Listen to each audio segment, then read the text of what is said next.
దేవునికి స్తోత్రములు. ప్రభు పేరిట ఈ కార్యక్రమం వీక్షిస్తున్న ప్రియ దేవుని జనాంగమా, మీ అందరికీ నా హృదయపూర్వక శుభవందనాలు తెలియపరుచుకుంటూ ఉన్నా. ఈరోజు 91వ ఎపిసోడ్కి వచ్చాం. సబ్జెక్ట్ సృష్టికర్త. సృష్టికర్తలో 91వ ఎపిసోడు అంటే మొదటి నుంచి 91 ఎపిసోడ్లు సృష్టికర్త గురించి చెప్పలేదు, కానీ నేను మొట్టమొదటిగా పరలోకం నరకం సబ్జెక్ట్ తీసుకున్నా. అది 48 ఎపిసోడ్లు చెప్పాను. 49 నుంచి స్టార్ట్ చేసి సృష్టికర్త ఆయన ఎలా అనేది తీసుకుని మీకు చెప్పడం జరుగుతూ ఉంది. మరి అది 90 ఎపిసోడ్లు అయినాయి. డిఫరెంట్ భక్తులు ఈయన సృష్టికర్త అని ఎలా తెలుసుకొచ్చారో అని చెప్పడం జరిగింది. గత ఎపిసోడ్లో ఆచార్య ఆర్ఆర్కే మూర్తి గారి గురించి పూర్తి చేశాను. అయింది. ముందుగా పర్వత సూర్యనారాయణ గారి గురించి చెప్పాను. ఆ తర్వాత పురుషోత్తం చౌదరి గారి గురించి చెప్పాను. ఆ తర్వాత మూడో భక్తుడుగా ఆచార్య ఆర్ఆర్కే మూర్తి గారి గురించి చెప్పాను. ఆచార్య ఆర్ఆర్కే మూర్తి గారి గురించి 17 ఎపిసోడ్లు వెళ్ళింది. అలాగే ఎన్ని ఎపిసోడ్లు వెళ్తుందని నా చేతిలో ఉండదు, కానీ అది మనం వెళ్ళే దాని కొంది మరి దేవుడిచ్చినటువంటి ఆ ప్రేరణ గురించి వెళుతూ ఉంటుంది. అలాగే ఇప్పుడు 4వ భక్తుడుగా ముత్యాల వెంకటేశ్వరరావు గారు, శ్రీ ముత్యాల వెంకటేశ్వరరావు గారు అనే భక్తుడి గురించి చెప్పదలుచుకున్నా. మరి అది ఎన్ని ఎపిసోడ్లు వెళ్తుందనేది దేవుడి చిత్తం. ఇది మట్టికి చాలా ముఖ్యమైనటువంటి సబ్జెక్ట్. ముత్యాల వెంకటేశ్వరరావు గారు సృష్టికర్త ఆయన అని ఎలా తెలుసుకున్నారు అనేది మట్టికి చాలా ఇంపార్టెంట్. ఎందుకు అంటే ఈ విషయం చాలామందికి తెలియదు. ముత్యాల వెంకటేశ్వరరావు గారు భక్తుడి గురించి నేను చెప్తున్నాను అని అంటూ ఉంటే, ఆయన ఎవరండి, ఆయన చరిత్ర మాకు బాగా తెలియదే అని పాస్టర్లు చాలామంది అంటున్నారు. చాలామంది. ఒక్క సీనియర్ పాస్టర్ గారి ద్వారా నాకు ఆ బుక్ వచ్చింది, ఆయన జీవిత చరిత్ర. మరి పుస్తకాల షాపుల్లో ఉంటాయా అంటే పుస్తకాల షాపుల్లో ఆ పుస్తకాలు లేవు. ఎందుకు అంటే ఆయన జీవించి ఉన్నంత కాలం కూడా ఆయన 5 ముద్రణలు చేసి ఉచితంగా పనిచేశారు. ఎవరైనా మీరు యేసు ప్రభువుని ఎందుకు అంగీకరించారు అంటే ఆ బుక్ ఒకటి ఇచ్చి, ఇదిగో బాబు ఎందుకు అంగీకరించారు. అలాగే ఆయనకున్న స్నేహితులందరికీ, ముఖ్యంగా బ్రాహ్మణ స్నేహితులు, అంటే వాళ్ళు గుచ్చి అడిగేవారట, మేము బ్రాహ్మణులు, మీరు క్షత్రియులు అయినప్పుడు మాకంటే మీకు ఎక్కువగా పాండిత్యం ఉంది హిందూ గ్రంథాల్లో, అలాంటి వారు మీరు అంతటి సత్ప్రవర్తన కూడా కలిగిన వారు, మీరు యేసు ప్రభువును అంగీకరించవలసిన అవసరం ఏంటి అని చెప్పి గుచ్చి అడుగుతుంటే, మరి అది 1 రోజులో 2 రోజుల్లో చెప్పే మాటలు కాదు అవి. అందుకని చక్కగా విషయం అంతా కూడా 37 పేజీల్లో ఒక బుక్ రాసేసాడు ఆయన. దాని హెడ్డింగ్ కూడా చక్కగా పెట్టాడు ఆయన. నేనెందుకు క్రైస్తవుడా నైతిని అను నా సత్యాన్వేషణ కథా సంగ్రహం. నేను ఎలా సత్యాన్ని అన్వేషించానో, నేను ఎందుకు క్రీస్తును అంగీకరించానో ఆ సంగ్రహం అంతా ఇస్తున్నానని ఈయన 37 పేజీల బుక్ రాశారు. ఈ బుక్ కూడా ఒరిజినల్ నా దగ్గర లేదు. ఎందుకు అంటే ఆ సీనియర్ పాస్టర్ గారు అన్నారు, అయ్యా ఈ పుస్తకాలు చాలామంది దగ్గర లేవు, నా దగ్గర ఉంది, మీరు జిరాక్స్ తీసుకోండి, ఎన్ని కావాలంటే అన్ని జిరాక్సులు తీసుకోండి, నా ఒరిజినల్ బుక్ నాకు ఇచ్చేయండి అన్నారు. నేను ఆయన బుక్ ఆయనకి ఇచ్చేసి చాలా జిరాక్సులు తీయించా. ఒక 100 జిరాక్సుల దాకా తీయించా. 100 పుస్తకాలు జిరాక్సులు తీయించుకున్నా. వెళ్ళిన చోటల్లా 1-2 ఇస్తున్నా, అంటే ఆ నోట వెళ్ళాలని. ఇది చాలా ముఖ్యమైనది. ఎందుకు అంటే ఈయన ఇచ్చినంత విశ్లేషణ మిగతా వారు ఇవ్వాల. మనకి భక్తుల జీవిత చరిత్రలు అంటే విదేశీ భక్తులు చాలామంది జీవిత చరిత్రలు తెలుసు. ఆ తర్వాత అడపా మన భారతదేశ భక్తుల జీవిత చరిత్రలు తెలుసు. సాధు సుందర్ సింగ్ గారని, ఆర్ఆర్కే మూర్తి గారని, మరి వీళ్ళకి కొంతమందియే తెలుసు. కానీ ఈ భక్తుడు ఈయనేమో సామాన్యమైనటువంటి మనిషి కాదు. ఆ రోజుల్లో BA వరకు చదువుకుని సబ్ రిజిస్ట్రార్ ఉద్యోగం చేసి రిటైర్ అయ్యారు. ఆయన మహాపండితుడు కాబట్టి అనేక గ్రంథాలు చదివాడు ఆయన. కాబట్టి ఈయన మహాపండితుడు, ఆయనకున్న జ్ఞానమంతా ఇచ్చాడు. ఆయన చేయగలిగిన పనల్లా ఉచితంగా పుస్తకాలు పంపించాడు. ఇది ఆఖరి ముద్రనే 5,000 అని రాశాడు. మరి అంతకుముందు 4 ముద్రలు జరిగినాయి. ఈయన ఎప్పటి వరకు జీవించారంటే 2004 వరకు జీవించారని అంచనా. 2004 అంటే ఇప్పుడు 21 సంవత్సరాల క్రితం వరకు ఆయన ఉన్నాడు. ఎందుకంటే ఆఖరి ముద్రణ అప్పుడే వచ్చింది, 2004లో వచ్చింది ముద్రణ. కాబట్టి ఆఖరి ముద్రణ ఆ 2004లో 5,000 కాపీలు ప్రింట్ చేయించాడంటే అప్పటి వరకు ఆయన ఉన్నాడు, ఉచితంగా పంచాడు. దీనికి ఇంత రేటు అని పెట్టి మరి పుస్తకాల షాపులకి ఇచ్చినట్టయితే తర్వాత కూడా ఆ యొక్క పబ్లిషర్స్ ఉంటారు, వాళ్ళు పబ్లిష్ చేసుకుని ఆ రేట్ ఫిక్స్ చేసుకుని వాళ్ళకి గిట్టుబాటు అయింది పుస్తకాలు అమ్మిస్తూ ఉంటారు ఈ బుక్స్ పబ్లిష్ చేసేవాళ్ళు. ఈయన అట్లా ఏమీ ఇవ్వకుండా ఆయన సొంత ఖర్చులతోటి బుక్ చేయించి పనిచేశాడు.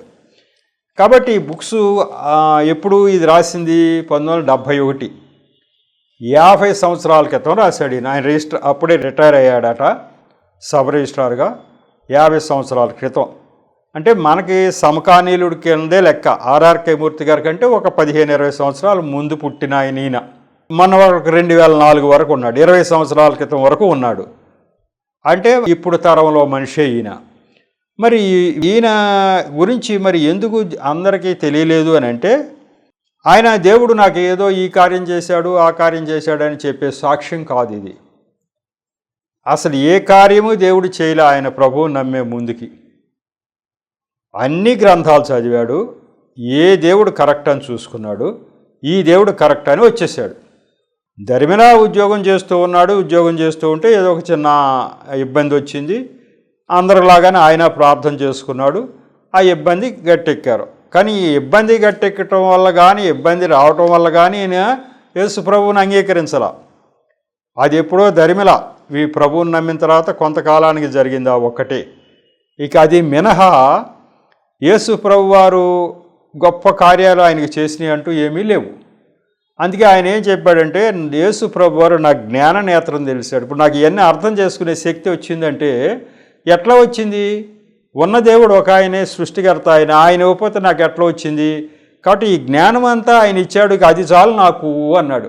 అనేక మంది, కొన్ని కోట్ల మందికి ఈ జ్ఞానం లేక వేరే వేరే దేవుళ్ళు కాని వాళ్ళందరినీ దేవుళ్ళు అనుకుంటూ ఉండగా, నేను ఎంతగా అన్ని గ్రంథాలు చదివి అర్థం చేసుకోగలిగే శక్తి నాకు వచ్చి నేను యేసు ప్రభువుని అంగీకరించాను అంటే ఇది దేవుడిచ్చినటువంటి కృప, దేవుడిచ్చినటువంటి వరంగా భావిస్తున్నా. ఎంతకంటే ఏం కావాలి? ఈ లోకంలో 70-80 సంవత్సరాలు జీవిస్తాం, వెళ్ళిపోతాం. యుగయుగాలు నాకు కావలసినటువంటి పరలోకం దొరికేటట్టుగా కూడా దేవుడే చేశాడు ఈ జ్ఞానం ఇవ్వటం చేత. కాబట్టి నేను ధన్యుణ్ణి అని చెప్పి ఆయన రాయటం జరిగింది. నిజానికి ఆయన కరెక్ట్గా నేను పలానా తేదీని పుట్టాను, పలానా తేదీని రిటైర్ అయ్యాను, నాకు ఎంతమంది పిల్లలు ఉన్నారు, ఇట్లాంటి ఏమీ రాయలే ఆయన. కానీ ఉన్నటువంటి ఆధారాలు బట్టి మనకు తెలిసేది ఏంటి అంటే, నాకు ఒక అవగాహన తెచ్చుకుంటే ఆయన 2004 వరకు జీవించి ఉన్నాడు.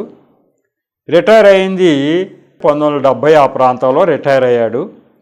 రిటైర్ బట్టి ముందు ఒక 60 సంవత్సరాలు ముందుకు వెళ్ళే పక్షం అయితే ఆయన పుట్టిన తేదీ ఇంతే. ఇక పలానప్పుడు రిటైర్ అయ్యారని తెలిస్తే దానికి ముందు ఒక 60 సంవత్సరాలు ముందుకు వెళ్ళిపోవటమే. కాబట్టి ఆయన 1911వ సంవత్సరంలో పుట్టి ఉంటాడనేది ఒక అంచనా వచ్చేసింది. 1911లో పుట్టాడు, 1971 ఆ ప్రాంతంలో రిటైర్ అయ్యాడు. మరి మధ్యకాలంలో ఆయన ఇంటర్, బిఏ చదివిన తర్వాత మరి అన్ని గ్రంథాలు చదివేసి యేసు ప్రభువుని అంగీకరించేసేసాడు. కాబట్టి ఆయన యేసు ప్రభువును అంగీకరించడం అవన్నీ కూడా జరిగిన తేదీలు, చదువు ఏనాటికి అయిపోయింది, 25 సంవత్సరాలకు చదువు అయిపోద్ది.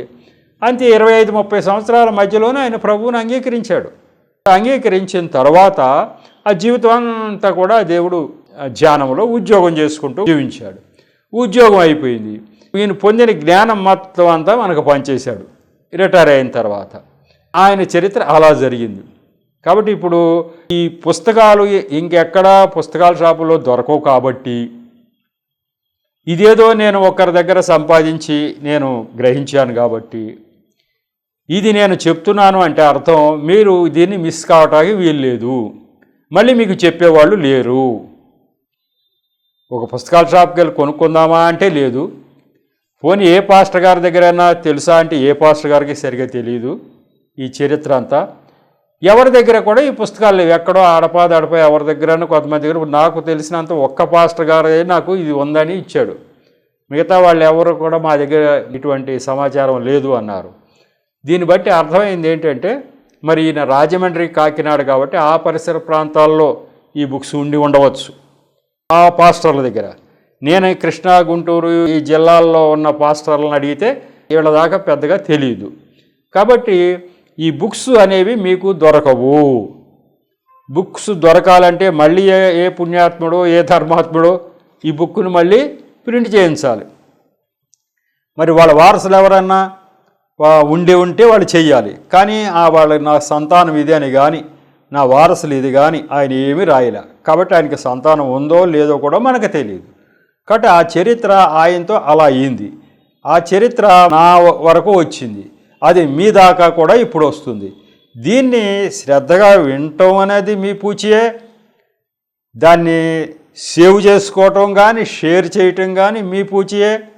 నా నోటి నుంచి అయితే వచ్చేసింది, టీవీలో వచ్చేసిన తర్వాత మళ్ళీ ఇంకోసారి మీరు వినాలన్నా కూడా మీరు సేవ్ చేసుకుంటేనే వింటారు.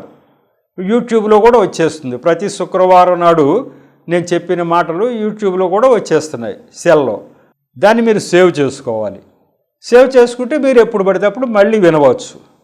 ఇది మీకు సూచన. ఎందుకంటే మీకు మార్కెట్లో అవైలబుల్గా లేని ఈ బుక్ గురించి ఇది చాలా ముఖ్యమైన పుస్తకము. మళ్ళీ ఈ పుస్తకంలో కూడా నేను కొట్టేలాగా ఏదో తేల్చేసుకుంటే వెళ్ళిపోతే కుదరదు. దేవుడు నాకు ఇచ్చినటువంటి ఆజ్ఞ ఏంటి అంటే జనరల్గా ఇచ్చింది. ఎఫ్సి పత్రిక 3వ అధ్యాయము అని చెప్పి 2 సార్లు ఆయన స్వరంతో వినిపించారు, ఇది నీ పిలుపు అని. అది అంతా చదివితే నాకు అర్థమైంది ఏంటి అంటే అన్యజనులకి నానా విధమైనటువంటి జ్ఞానము నీవు ఇవ్వాలి, తద్వారా దేవుడు వాళ్ళు గ్రహించగలగాలి. అది చాలా తేట తెల్లంగా వెళ్ళాలి అని ఆ అధ్యాయంలో ఉంది. తేట తెల్లంగా అంటే వాళ్ళకి అర్థం అవ్వాలి, అట్లా చెప్పాలి నువ్వు అనేది నా దర్శనం. ఆ దర్శనాన్ని దృష్టిలో పెట్టుకుని మీకు చాలా వివరంగా చెప్తున్నా. మరి విన్నవాళ్ళు కూడా చాలామంది అన్ని జనులు కూడా వింటున్నారు నా ప్రసంగాలన్నీ. యూట్యూబ్లో వింటున్నారు, లేకపోతే నా దగ్గర నుంచి లింక్ తీసుకుని వింటున్నారు. వాళ్ళు చాలా ఆతురతో ఆరాటంతో వింటున్నారు, మేము ఇంకా వినాలని. విన్నారు కదా అని అంటే వాళ్ళు క్రైస్తవులు అయిపోయారని కాదు, వాళ్ళకి ఈ జ్ఞానం లేదు. క్రైస్తవులు అవుతారో లేదో అది తర్వాత విషయం. ముందు ఈ జ్ఞానం పంచేవాళ్ళు లేరు వాళ్ళకి. వేరే పాస్టర్ గారు ఎవరో ఎప్పుడు ఏ సభలు ఏ సువార్త మీటింగులో చెప్పినా బైబిల్ గ్రంథంలో ఉన్నటువంటి వాక్యాలు బాగా వివరంగా విశదీకరించి చెప్తారు. ఒక మనిషి, ఒక హిందూ మతంలో ఉన్న మనిషి కానీ ఇంకో ఏ మతంలో ఉన్న మనిషి కానీ ఆ మతాన్ని విడిచిపెట్టి యేసు ప్రభు వైపు ఎందుకు చూడాలి అనేది పాయింట్. ఎందుకు చూసినవాడు అందరూ ఏమనుకుంటారంటే వీళ్ళకేదో యేసు ప్రభు వారు గొప్ప కార్యం ఏదో చేశారో అందుకే యేసు ప్రభు వైపు చూశారంటారు. నో, అలా కాదు. యేసు ప్రభు ఏమీ చేయక్కర్లా, కానీ ఆయన వైపు చూడాలి. ఎందుకు చూడాలంటే ఇదిగో ముత్యాల వెంకటేశ్వరరావు గారు ఎందుకు చూచారో అందుకు చూడాలి. ఆయన ఏ కార్యము మనకు చేయక్కర్లా యేసు ప్రభు. మనం బ్రతికి బట్టగట్టడానికి కారణం ఆయనే కాబట్టి అందుకే ఆయనే సృష్టికర్త కాబట్టి అందుకే ఆయన్ని ఆరాధించాలి. తర్వాత ఇక్కడ చనిపోయిన తర్వాత నరకానికి వెళ్లకుండా ఆపగలిగే శక్తివంతుడు ఆయన ఒక్కడే కాబట్టి ఆయన్ని ఆరాధించాలి. ఇంకెవరిని ఆరాధించినా ఎవరికి ఆ శక్తి లేదు, ఎవరు కూడా ఆ సృష్టికర్త కారు, అసలు దేవుళ్ళు కారు. అసలు దేవుడు ఈయనే. ఇది పాయింట్. ఈ పాయింటే అన్ని జనులకు కావాలి. ఇది ఎవరు చెప్తారా అని అన్ని జనులు ఎదురు చూస్తూ ఉన్నారు. ఎవరు చెప్తారు ఈ విషయాలు అంటే ఆ విషయాలు ఇప్పుడు నా ద్వారా దేవుడు చెప్పిస్తున్నాడు. మరి ఇది అన్ని జనులు వినాలి కదా అంటే వినేటట్టు మనం చేయాలి. మీ చుట్టుపక్కల అనేక మంది ఉంటారు. కేవలము అన్యజనులను ఉద్దేశించే ఒక ఆయన ప్రసంగిస్తున్నాడు టీవీలో. ఇట్లా ప్రతి శుక్రవారం రాత్రి 8:30కు వస్తూ ఉంటుంది. గత 2 సంవత్సరాలుగా మేము వింటున్నాం. దాని నిండా అన్ని జనులకు ఉపయోగపడే సమాచారమే ఉంది. ఆయన ఏమి యేసు ప్రభువును నమ్మండి అని చెప్పడు. ఆయన జ్ఞానం మాత్రం ఇస్తున్నాను, తీసుకోండి అంటున్నాడు. మీకు ఇష్టమైతేనే తీసుకోండి అని కూడా అంటున్నాడు. మీకు ఇష్టమైతే కావాలి జ్ఞానం అనుకుంటే చూడండి అని మీరు చుట్టుపక్కల వాళ్ళకి చెప్పొచ్చు. మాకెందుకండి, మీరు విన్నారుగా, మీరు చెప్పండి అంటారు. కాబట్టి మీరు కూడా దాన్ని జాగ్రత్తగా వినాలి, చెప్పగలిగే స్థితి. ఎవరైనా ఉంటారు, మేము ఎక్కడ అన్నీ చూస్తాంలేండి, చెప్పండి 4 మాటలు అంటే కొద్దిగా అయినా మీరు చెప్పగలగాలంటే ఈ మాటలు మీరు శ్రద్ధగా విని తీరాలి. నా పూజ అయితే అయిపోయింది చెప్పడంతో, మీకు మరొక మనిషి వచ్చి చెప్తారు అనేది లేదు, ఇంకో చోట ఈ సమాచారం దొరుకుతుంది అనేది కూడా లేదు. కాబట్టి దీన్ని సద్వినియోగం చేసుకోండి. ఇది మొట్టమొదటగా ముక్త్యాల వెంకటేశ్వరరావు గారి గురించి ఉపోద్ఘాతంలో. ఇక ఆయన ఏం చేశారు, ముందుగా అసలు నేను యేసు ప్రభువుని ఎందుకు అంగీకరించాననే మాటలు చెప్పలే. ఫస్ట్ పాయింట్ ఒకటే చెప్పాడు, నన్ను కాకుల్లాగా పొడి చేస్తున్నారు జనం అంటే మరి ఇప్పుడు చాలా సంవత్సరాల ముందు కదా ఇదంతా జరిగింది, చాలా 70 సంవత్సరాల ముందు జరుగుతుంది ఆయన చరిత్ర. ఆయన ప్రభువుని అంగీకరించింది ఎప్పుడై ఉంటుంది, ఒక 70-80 సంవత్సరాల క్రితం అంగీకరించి ఉంటాడు. ఆయన 1911లో ఆయన పుట్టాడు. ఇప్పటికి 110 సంవత్సరాలు ఆయన పుట్టి, ఆయన 30 సంవత్సరాలకి ప్రభువుని అంగీకరించి ఉంటాడు, అంతే కదా. కాబట్టి 80 సంవత్సరాల క్రితం చరిత్ర ఇది. 80 సంవత్సరాల క్రితం ఆయన ప్రభువుని అంగీకరిస్తే ఆ రోజుల్లో ప్రపంచం ఎట్లా ఉంది, ఆ రోజుల్లో ఆయనకి ఎంత వ్యతిరేకం వచ్చింది, మరి ఆయన అన్నిటికీ సమాధానాలు ఎలా చెప్పాడు అనేది మనం చూడాలి. ఇప్పుడు ఈ రోజుల్లో ప్రభువుని అంగీకరించామంటే పెద్దగా ఎవరో పట్టించుకోవట్లేదు, కానీ ఏదో మీ దారి మీరు పోండి అంటున్నారు. కానీ ఆ రోజుల్లో ఒక ఆయన ప్రభువుని అంగీకరించాడని ఆయన గుచ్చి గుచ్చి గుచ్చి అడిగేవాళ్ళు, ఎన్నో ప్రశ్నలు వేసేవాళ్ళు, దానికి అందరికీ సమాధానం చెప్పాల్సిన అవసరం వాళ్ళ మీద ఉండేది. అందుకే ఇదంతా చెప్పాడు. ఇప్పుడు అన్ని జనులకు కూడా ఇది అవసరం.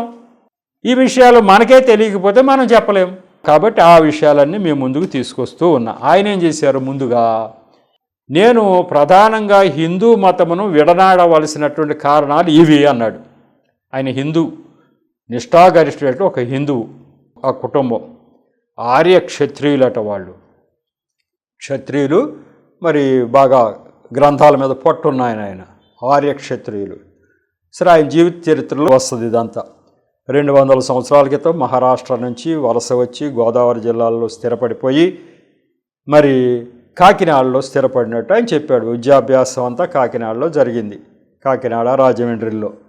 కాబట్టి ఇక్కడ ఆయన కథ అంతా మరి చెప్పిన దాని మీద మనకు అర్థమైంది ఏంటి అంటే, ఆయన నిష్ఠాగరిష్ఠుడైన ఒక హిందూ ఫ్యామిలీ నుంచి వచ్చాడు.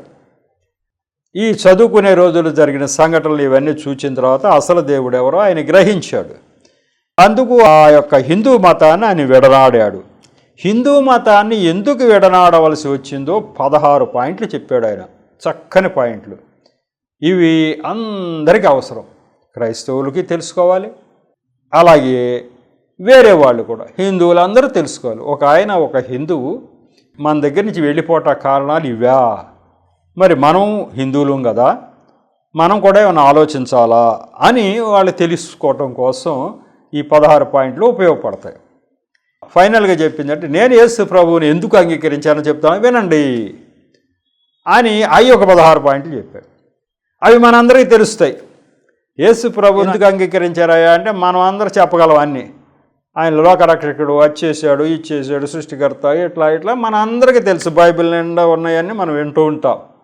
క్రైస్తవులందరికీ యేసు ప్రభువుని ఎందుకు అంగీకరించామంటే చెప్పగలం, కానీ ఒక మతాన్ని, ఒక హిందూ మతాన్ని వీడి ఎందుకు రావాలి అనే దానికి ఆన్సర్లు మన దగ్గర ఉండవు. ఆ హిందూ గ్రంథాలు మనం చదవం, దాంట్లో ఏముందో మనకు తెలియదు. ఒకవేళ కొద్దిగా తెలిసినా అది అంతంత మాత్రమే. అసలు ఏ హిందువుకి కూడా, చాలామంది హిందువులకి వాళ్ళ గ్రంథాల్లో ఏముందో తెలియదు. వాళ్ళ పురాతనం నుంచి, పూర్వీకుల నుంచి వచ్చినటువంటి ఆ యొక్క సనాతన సంప్రదాయం అంటున్నారు ఇప్పుడు వాళ్ళంతా. మా సనాతన ధర్మం అండి ఇది, ఈ సనాతన ఆచారాలండి ఇవి. ఇంతే, మేమేం తెలుసుకోం. మా పూర్వీకులు ఏం చేశారో అది చేస్తాం అంటున్నారు. అది ఎంత అన్యాయం. మనం పూర్వం ఎటువంటి అనాగరిక స్థితి నుంచి ఇవాళ నాగరికత ప్రపంచంలోకి వచ్చాం రోజు. మా పూర్వీకులంతా గోచీలు పెట్టుకు తిరిగారండి, మేము కూడా గోచీలే పెట్టుకు తిరుగుతాం అంటామా? మా పూర్వీకులు ఎవరో చదువుకోలేదు కాబట్టి మేము చదువుకోమండి అంటామా? అనం కదా. మా పూర్వీకులందరూ కూడా మరి ఎక్కడికైనా వెళ్ళాలంటే నడిచిపోయేవాళ్ళు, కార్లు బస్సులు అప్పుడు లేవు, మరి అవన్నీ మేము ఎక్కం అంటామా? మార్పు ఎలా మార్పు వచ్చింది. కాబట్టి అది గ్రహించుకోకుండా సనాతనంగా మా పూర్వీకులు ఏం చేశారో అదే చేస్తాం, ఇంకేం చేయం అంటున్నారు. కాబట్టి తక్కినవన్నీనేమో మార్పు వస్తుంది, అందరితో పాటే అంత జ్ఞానం అంతా ఉపయోగించుకుంటారు, చదువుతారు, అన్నీ చేస్తారు, జ్ఞానం అంతా తెలుసుకుంటారు, చక్కని నాగరికత స్టైలు అంతా చేస్తారు. మళ్ళీ దేవుడి విషయానికి వచ్చేప్పటికి ఏది నిజము ఏది అబద్ధము గ్రహించకుండా మా సనాతనంగా ఏది ఉంటే అదే చేస్తాం, అది నిజమో అబద్ధమో మేము ఆలోచించం, మీరు చెప్పినా వినం అంటారు. అటువంటి వాళ్ళకి ఈ 16 పాయింట్లు బాగా ఉపయోగపడతాయి. మరి ఇప్పుడు ముఖ్యంగా ఆ యొక్క ఉపోద్ఘాతంలోకి వెళుతున్నా. ఆ 16 పాయింట్లోకి అప్పుడే రాను, ఆ ఉపోద్ఘాతం చెప్పిన తర్వాత పాయింట్లోకి వస్తాను. ఆయన చెప్పిన విషయం ఏంటి అంటే, నేనెందుకు క్రైస్తవుడనైతిని అని నన్ను అడిగిన ప్రశ్నలకు క్లుప్తముగా ఇది నా సమాధానం. స్టార్ట్. నన్ను అడిగారు అందరూ, మీరు ఎందుకు క్రైస్తవుడు అయ్యారు? మంచి ఉద్యోగం చేశారు, సబ్ రిజిస్ట్రార్. ఆ రోజుల్లో బిఏ అంటే చాలా గొప్ప. సబ్ రిజిస్ట్రార్ అంటే మంచి ఉద్యోగం, మనకు తెలిసిందే. మీరెందుకు క్రైస్తవుడు అయ్యారు అన్నదానికి సమాధానం, నేను క్రైస్తవుడు అయ్యింది ఎవరో ఎందుకో ఏదో ఒక మాట క్రీస్తుని గురించి చెప్పగా విని బాగు అనుకుని వెంటనే దాన్ని నమ్మి ఆలోచనారహితంగా చేసిన పని కాదు. ఎవరో చెప్పారు, ఏ పాస్టర్ గారో చెప్పారు అని నేను ఆలోచించుకోకుండా చేసిన పని కాదు. అది అనేక సంవత్సరములు హిందూ, క్రైస్తవ, మహమ్మదీయ మత గ్రంథములను పెక్కింటిని తరచి చూచిన మీదటను మత గురువులు, ఆచార్యులు, సాధువులు, మిషనరీలు అనేకులతో చర్చించిన మీదటను చేసిన పరిశోధన ఫలితమయ్యున్నది. ఇది పాయింట్. ఫస్ట్ పాయింట్ ఇది. ఎవరో చెప్తే కాదు, ఇంత పరిశోధన చేశాను బాబు. మిషనరీలు అంటే క్రైస్తవులు, సాధువులు అంటే హిందూ సాధువులు, ఆచార్యులు హిందూ వాళ్ళే, మత గురువులు హిందూ వాళ్ళే, అలాగే ముస్లిం మహమ్మదీయ మత గురువులు, వీళ్ళందరితో చర్చించి తర్కించి పరిశోధన కూడా చేసి దాని ఫలితమే ఈ యొక్క యేసు ప్రభువుని నేను అంగీకరించటం అని చెప్పాడు. ఆ తర్వాత బాల్యం ఎలా జరిగిందో రాశాడు. కాబట్టి ఆయన బాల్యం ఎలా జరిగిందో చెప్పే ముందు ఈ ఎపిసోడు మరి సమయం అవుతా ఉంది కాబట్టి దీన్ని ముగించేసి, ఆ తర్వాత బాల్యం ఎలా, యవ్వనం ఎలా జరిగింది, ఆ తర్వాత ఆ యవ్వన దశలో మరి విగ్రహారాధన ఆయన ఎంత బాగా చేసేవాడు చెప్పాడు. జనరల్గా చెప్పాడు, దేవుడికి ఆ పేర్లేంటి, దీని కథ ఏంటి అని మొత్తం చెప్పుకుంటూ వచ్చాడు. ఆ తర్వాత ఈ కులాలేంటి, కులాల భేదం ఏంటి, ఎందుకుంది. అలాగే సాధు సుందర్ సింగ్ గారు మరి ఆయన ఇంటర్మీడియట్ చదివే రోజుల్లో ఆ యొక్క కాకినాడ వచ్చి ఒక మీటింగ్ పెడితే ఆ మీటింగ్లో ఆయన విన్న కూడా అప్పుడు కూడా మారలా, మళ్ళీ అనేక పరిశోధనలు చేసి అప్పుడు ఆలోచించి ఈయన ఒక్కడే దేవుడు అని గ్రహించాడు. అవి అంతా మేము ముందుకు తీసుకొస్తా. మీకు ముందుగానే చెప్పాను, ఇదేదో స్కిప్ చేసి కొంత మ్యాటర్ వదిలేసి వెళదామా అంటే నాకు ప్రాణం అంగీకరించట్లా, మనస్సు వదిలేస్తే మళ్ళీ మీకు ఎవరు చెప్తారు. ఈ బుక్కే దొరకట్లేదు, ఎవరికీ తెలియదు ఈ విషయాలు. మరి ఈ విషయాలు మీకు చెప్పను, మరి మీకు ఎవరు చెప్పాలి అనేది దేవుడు నాలో ఇస్తున్నాడు. కాబట్టి నువ్వు సమయం తీసుకున్న విషయాలన్నీ చెప్పమంటున్నారు. కాబట్టి దయచేసి ఓర్పుతో వినండి. అన్యులు బాగా వింటున్నారు, వాళ్ళకైనా ఉపయోగపడుతుంది. సరే, వినలేని వాళ్ళు, యువకులు వినలేరు ఇంతంత సుదీర్ఘమైనవి, పోనండి. వృద్ధులు బాగా వింటున్నారు, అన్యజనులు బాగా వింటున్నారు, మరి కొంతమంది దీని గురించే ఎదురు చూస్తున్నారు. కాబట్టి వాళ్ళని నేను నిరుత్సాహపరచలేను. కాబట్టి నేను చక్కగా వివరంగానే చెప్తాను. దేవుడికి స్తోత్రం. మీరందరూ కూడా సహకరించండి. ఈ మాటల మట్టికి అమూల్యమైన మాటలుగా మీరు స్వీకరించండి. వీటిని మీరు చక్కగా భద్రం చేసుకోండి. ఇప్పుడు ఉన్నటువంటి లేటెస్ట్ టెక్నాలజీ ప్రకారం చక్కగా యూట్యూబ్లో రాగానే దాన్ని ఆ లింక్ని మీరు సేవ్ చేసేసుకోవచ్చు. మీ సెల్ఫ్ దాంట్లో ఉండిపోతుంది. కాబట్టి అట్లా సేవ్ చేసుకోండి. 1-10 సార్లు వినండి. ఒకరి బదులు 10 మందికి 100 మందికి షేర్ చేయండి. విషయాన్ని అయితే చక్కగా విశాలంగా దేవుడు మాటలు అందరికీ తెలియపరచండి. ఈ జ్ఞానాన్ని పంచి తగిన ప్రతిఫలం మీరందరూ కూడా దేవుడి దగ్గర నుంచి పొందండి. దేవుడి యొక్క మాటలని సాక్ష్యాన్ని దీవించునుగాక. చిన్న ప్రార్థన చేసి ముగిస్తా. కృపగల దేవ, మహాపరిశుద్ధుడా, ప్రేమగల తండ్రి, ప్రభువా మీకు వందనాలు స్తోత్రాలు చెల్లించుకుంటున్నావు తండ్రి.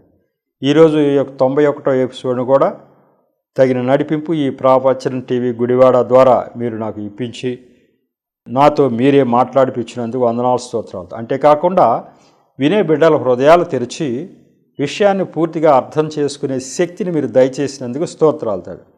అంతేకాకుండా ఈ యొక్క విషయాలని వాళ్ళు భద్రం చేసుకునేటువంటి ఆ యొక్క ప్రేరణ కూడా వారికి దయచేసి అనేక మందికి దీన్ని షేర్ చేసేటువంటి ప్రేరణ కూడా మీరు దయచేసినందుకు స్తోత్రాలు చెల్లించుకుంటున్నాను తండ్రి. ఇక ముందు కూడా మీరు ప్రభువా ఈ పరిచర్యను దీవించండి. చూస్తున్నటువంటి వింటున్నటువంటి బిడ్డలందరినీ కూడా దీవించండి. అలాగే ప్రభువా అన్యజనులు అనేక మంది ప్రభువా ఇవి వినే విధంగా తగిన విధమైనటువంటి ఆ యొక్క ప్రణాళిక సిద్ధపరిచి అనేక మంది వినే అవకాశం కూడా కలగజేసి ఆశీర్వదించమని ఈ టీవీ యాజమాన్యం, దీంట్లో పనిచేస్తున్న వాళ్ళు, అలాగే నన్ను, నా కుటుంబ సభ్యుల్ని, సమస్త జనాన్ని ఆశీర్వదించమని మా ప్రభువును రక్షకుడైన యేసు నామములో పరమ తండ్రిని ప్రార్థించి వేడుకుంటున్నా తండ్రి. ఆమేన్. మరొకసారి మీ అందరికీ నా హృదయపూర్వక వందనాలు తెలియపరచు. వందనాలు.